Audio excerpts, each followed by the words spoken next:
whatever, and they go back and they're just met with crossed arms.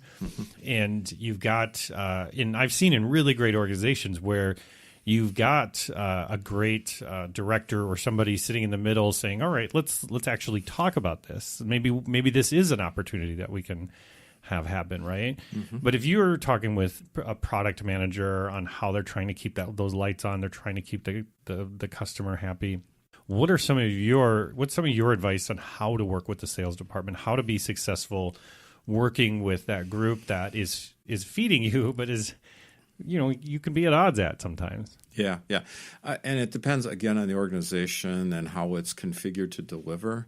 And various organizations can use all kinds of different models. So I'll throw out a couple here.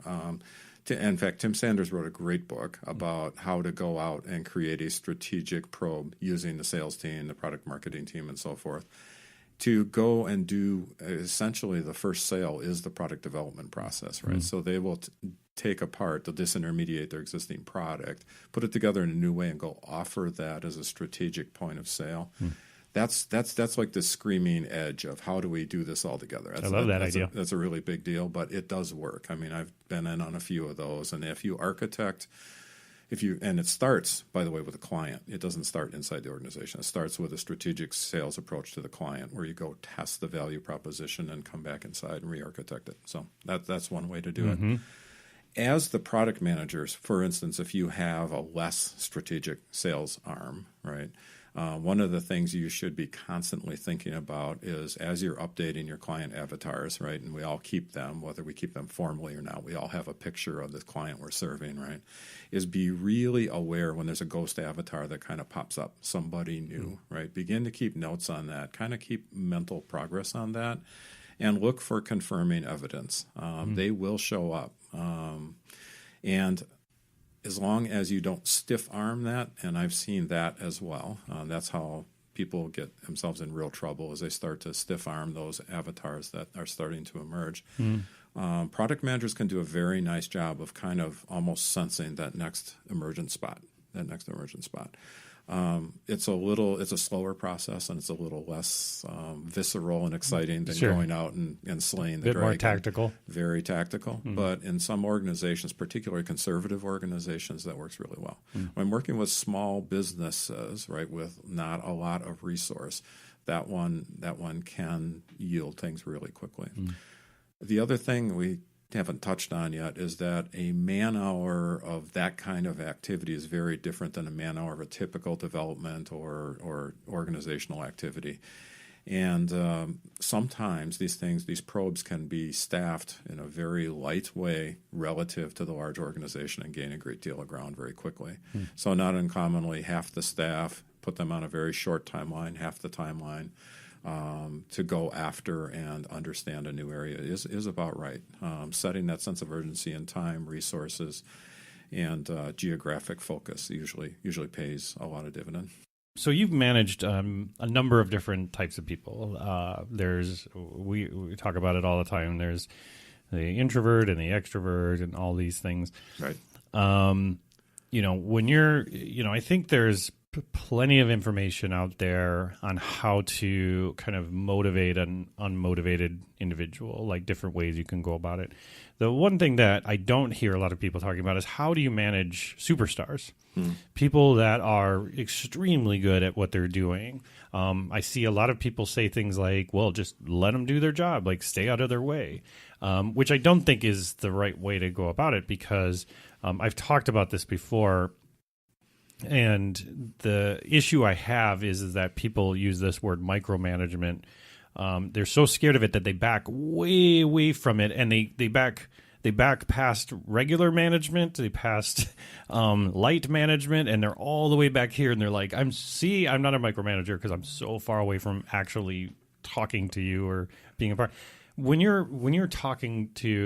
personally have had the chance to manage people who are really good at their job, I mean, what are some of the ways that you can manage them but yet still not stay in their way?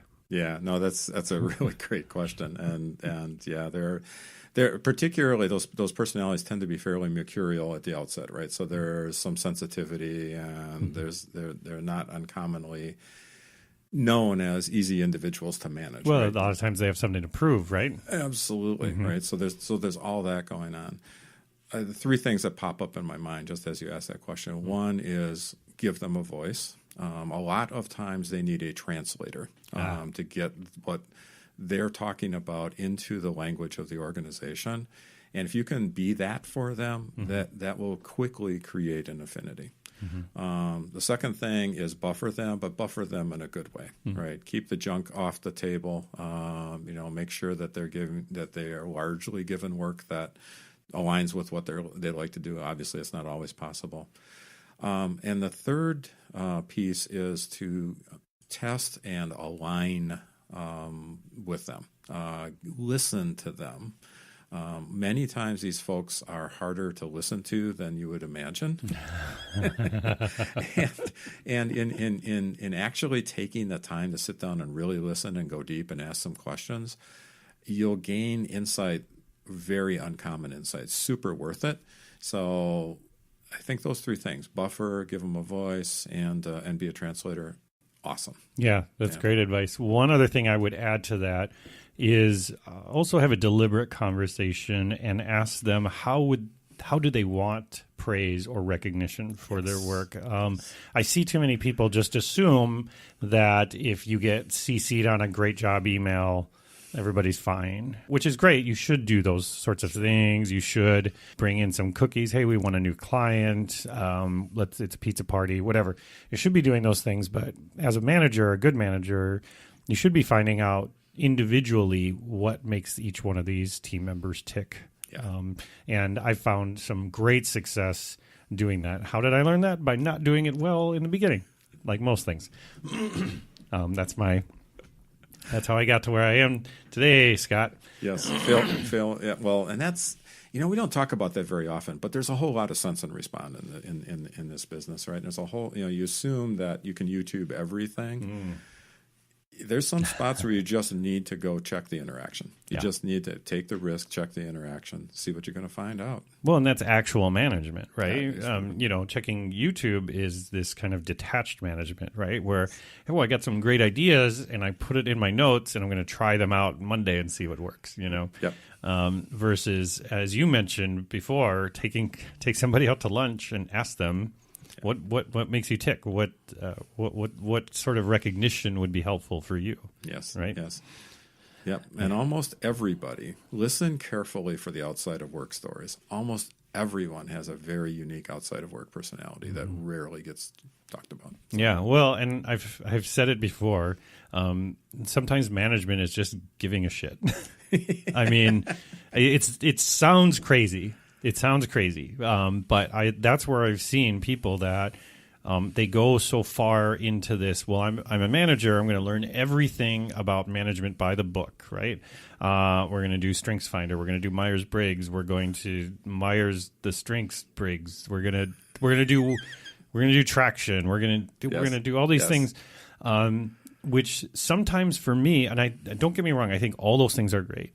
But there's some time where you have to look at yourself in the mirror and say, do I care about this team? Do I like these people I'm working with? Am I truly invested in their success? Yes.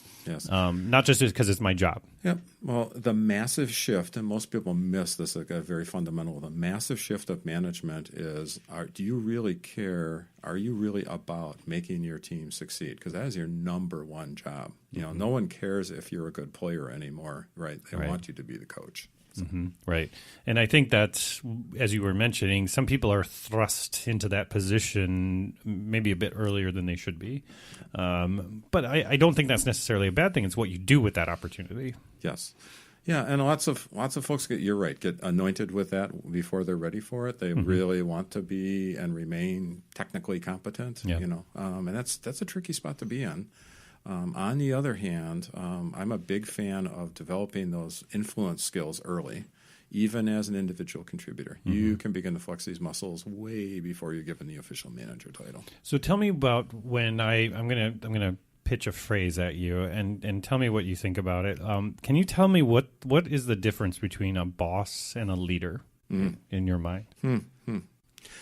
Well, boss brings up this directive kind of smaller, kind of kill and eat kind of idea, right?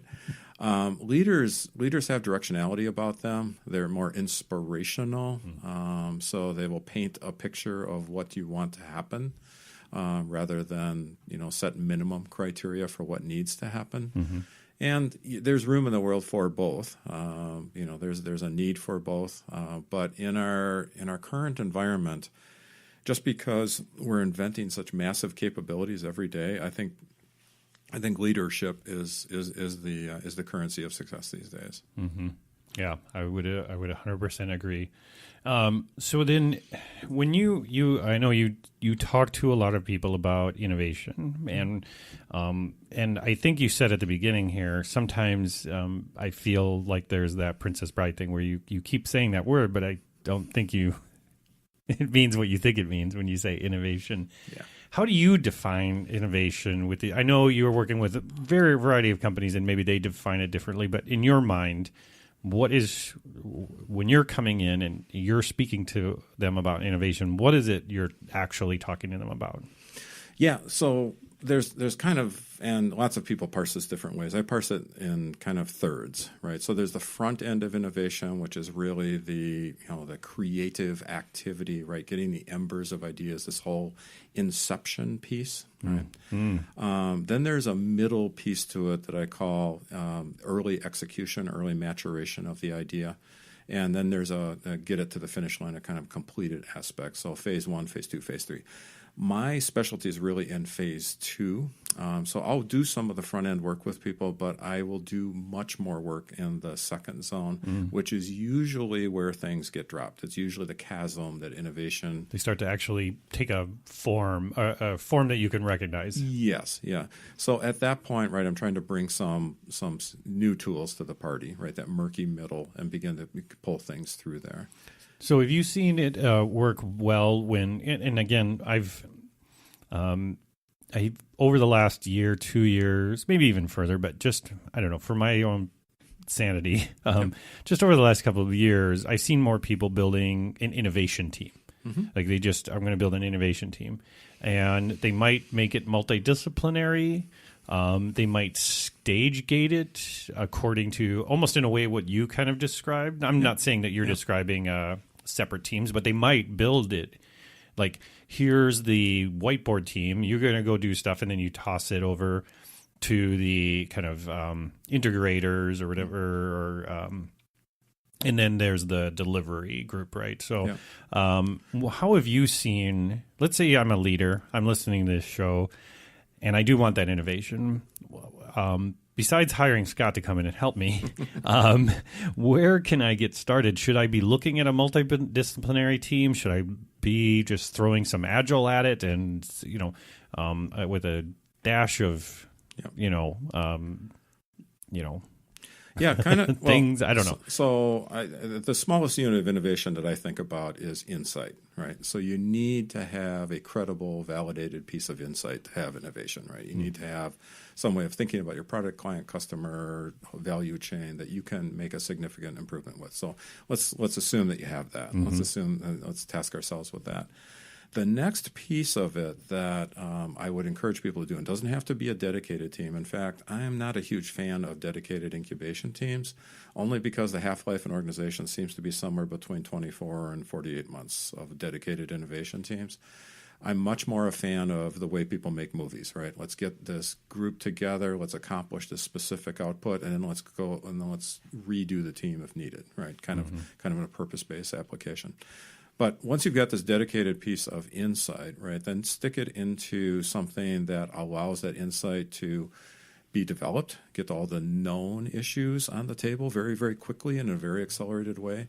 And then let's have reality happen quickly, right? Let's take it through this phase of reality and go find those unknown unknowns as quickly as we can as a group.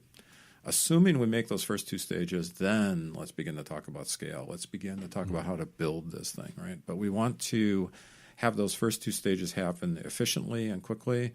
And it's in forming those teams and forming the right boundaries around those teams with both inside and outside resources that you can make a whole lot of progress in the first two stages. Let's back up to where you started from, because I find that interesting, and maybe you can help educate me with this, Scott. Is that data point? Is that something that the organization lives and